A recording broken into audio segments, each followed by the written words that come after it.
Hi, I'm Joseph Gibbons, and I'm Rachel.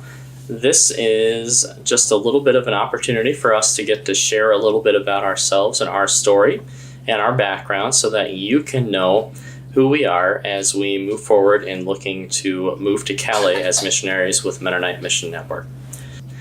So a little bit about us to start. We both grew up in a very conservative denomination that placed a lot of emphasis on internal personal spirituality and not a lot of emphasis on external action that affects the world around us.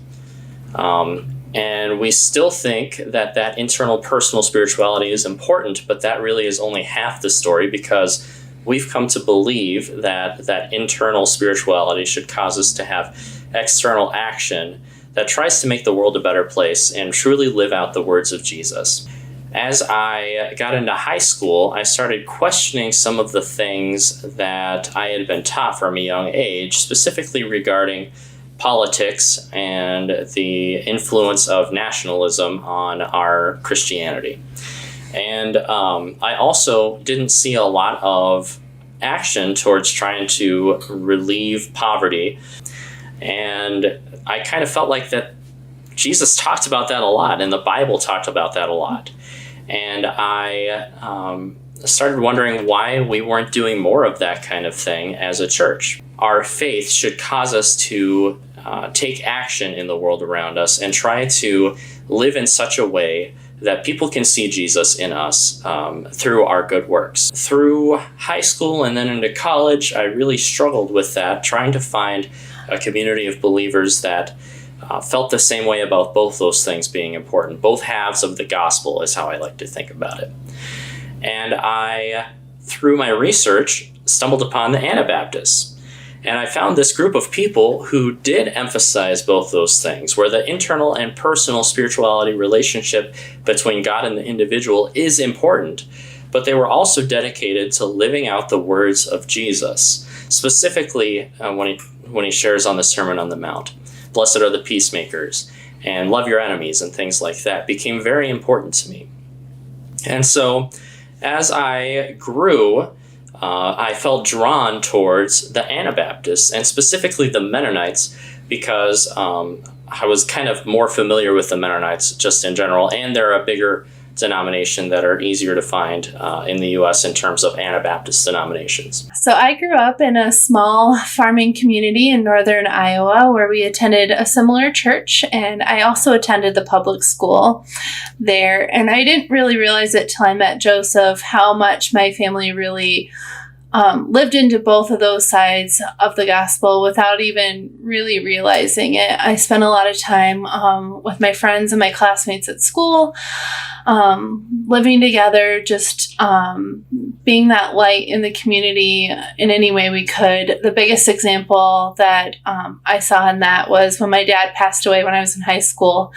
My whole school took the bus out and supported us through that.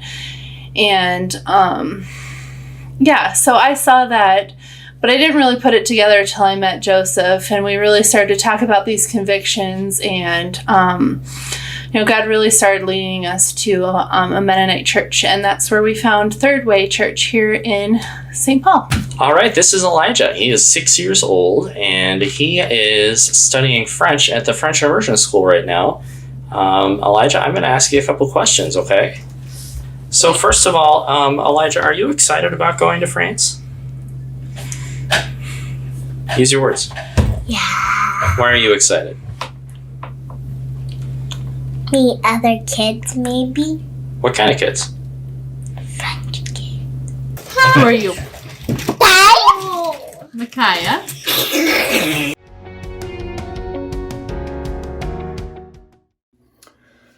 Hi, my name is Brian Ward, and I'm the team leader for the Gibbons Mission Support Team.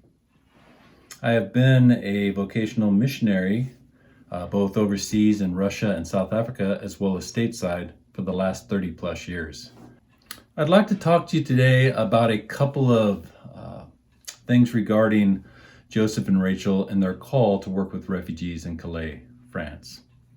First of all, there is an obvious need for the church to address the ongoing refugee crisis in the world.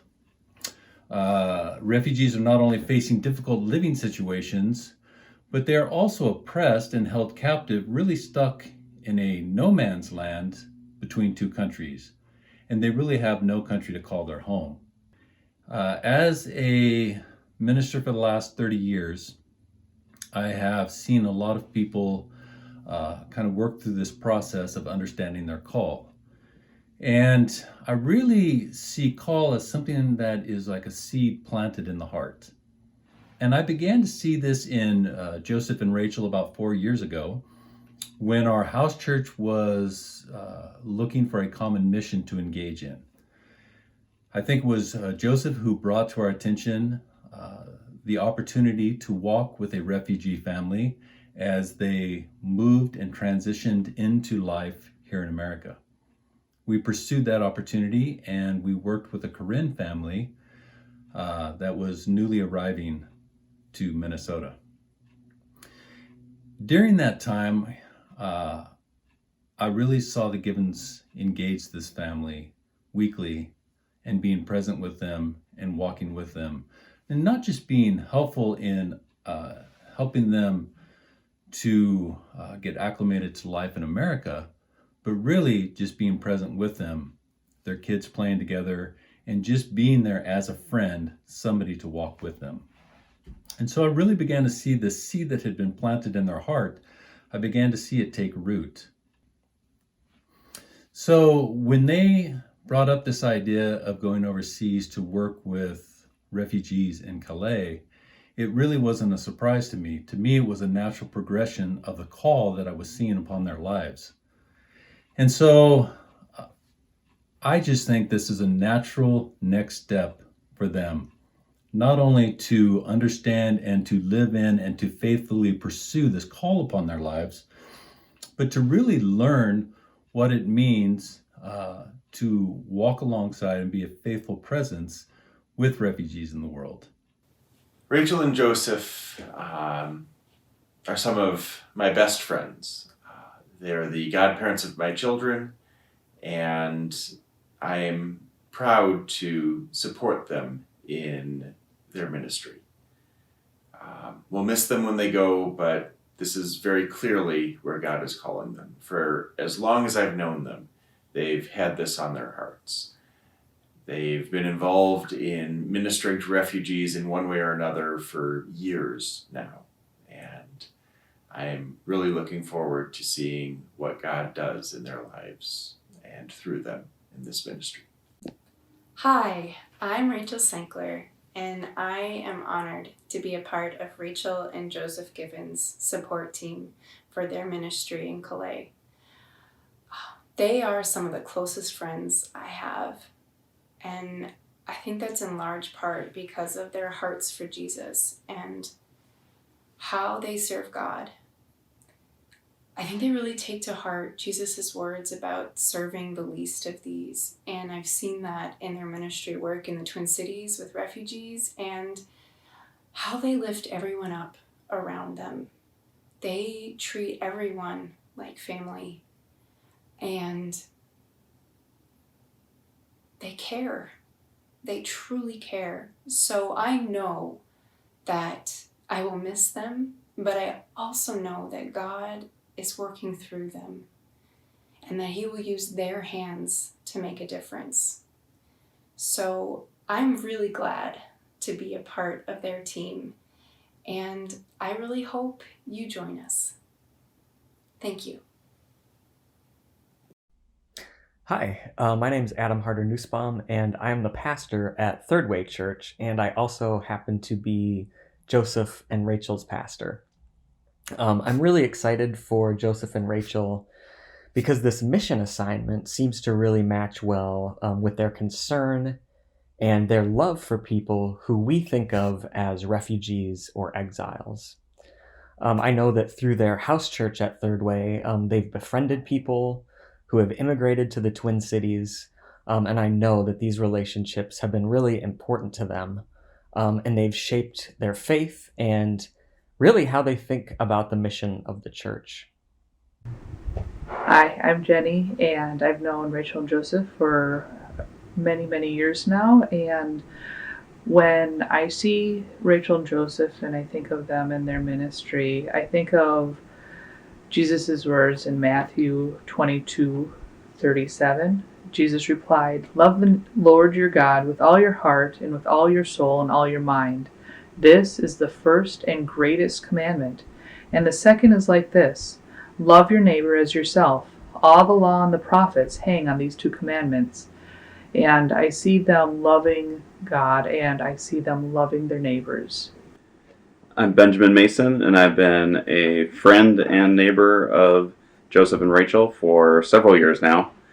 And everyone needs a good neighbor, someone who can give you some advice, someone who can lend a hand every now and then. Sometimes it's difficult to get through a day without help from a neighbor of some kind or another. And if I'm thinking of the people who need a good neighbor most, it's the people who've lost their home country even, people who have language barriers for people around them, people who are dislocated, who don't have resources, who are at some sort of crossroads in their life. They're the ones who need a good neighbor the most, and that's what I see Rachel and Joseph doing, going to where they're most needed as neighbors and lending a helping hand. And so I would just like to encourage you today to support them, both financially and in prayer, as they pursue this call, as they begin to understand what does it really mean to be a faithful presence, what is really needed as the church seeks to not just be a safe harbor, but to really be a partner with refugees in this difficult story and in this difficult place that they find themselves. Thank you.